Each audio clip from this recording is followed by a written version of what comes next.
ఈ beautiful butterfly pattern maxi dress మీషోలో తీసుకున్న. ఎక్సలెంట్‌గా ఉంది క్వాలిటీ. ప్యూర్ కాటన్ ఫ్యాబ్రిక్ పైన ఈ విధంగా మల్టీ కలర్‌తో బటర్‌ఫ్లైస్ అయితే వచ్చాయి. ఇవన్నీ కూడా థ్రెడ్‌తో వచ్చాయండి.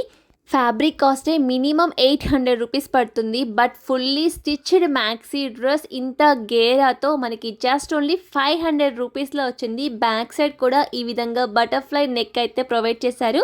ఇన్‌సైడ్ లైనింగ్ మనకు క్రేప్ లైనింగ్ అయితే ప్రొవైడ్ చేశారండి. ఎక్సలెంట్‌గా ఉంది. ఈ బంపర్ ఆఫర్ మీరు అస్సలు మిస్ చేసుకోవద్దు. నేను ఈ ప్యాటర్న్‌లో ఆల్రెడీ పర్పుల్ కలర్ డ్రెస్ తీసుకున్నాను. మన ఛానల్‌లో రివ్యూ కూడా ఉంటుంది. ఒకసారి అయితే వెళ్లి చెక్ చేయండి. ఇంకొక విషయం, మన పేజ్‌లో గివ్ అవే కూడా రన్ చేస్తున్నాను. గివ్ అవేలో లక్కీ విన్నర్స్‌కి మంచి మంచి గిఫ్ట్స్ అయితే ప్రొవైడ్ చేస్తాను. గివ్ అవే రూల్స్ ఏంటంటే, ఫస్ట్ మన ఛానల్‌ని ఫాలో చేసి ఉండాలి. ఈ వీడియో నాకు షేర్ చేసి ఉండాలి. ఏ వీడియోకైతే ఎక్కువ షేర్స్ వస్తాయో అందులో నుంచి విన్నర్‌ని అయితే అనౌన్స్ చేస్తాను. ఈ డ్రెస్ లింక్ కోసం కామెంట్ బాక్స్‌లో లింక్ అని చెప్పి కామెంట్ చేయండి. ఆర్ ఎల్స్ ఈ వీడియో నాకు షేర్ చేయండి. By by.